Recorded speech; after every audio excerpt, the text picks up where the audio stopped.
Selamünaleyküm. Ben YouTube Porsche abonesi var. Instagram YouTube Porsche abonesi var. Bu anda akşam bir nelerimiz, bloklarımız ela derece sıfatına gap yok. Katılıkı zor. Akşam kurgana olar. Bir daş olan ya.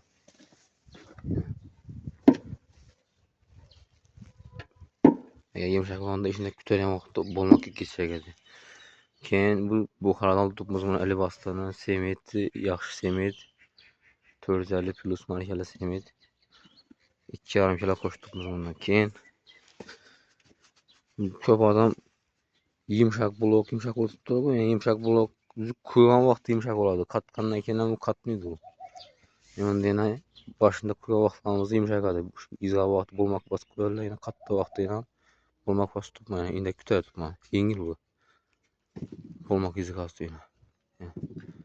Bu kurgan bu yani. Birbirinden pulunu kütüye soladı. Kuş deyin. Bundan bulgaca örseniz soğukan tutmaydı bu. Başka etmeydi. Bulan mesela bırak. Yani. Bu mutber deseler mutamber veremem satmayayım aşkıla bana. Ona pul gerekmiyor ama bunu pulu.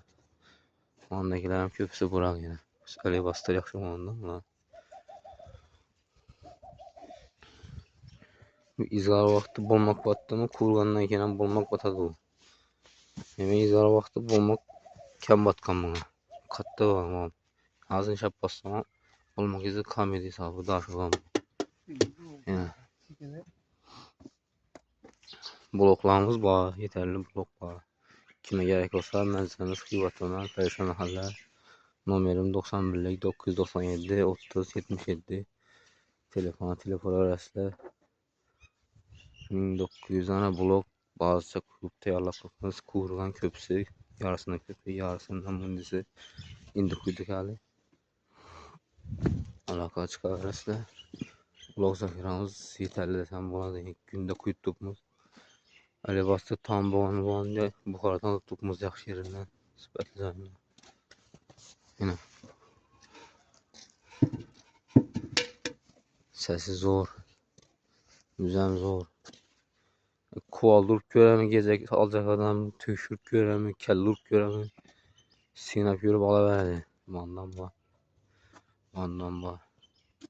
bir de var taraftan var kulak açık arkadaşlar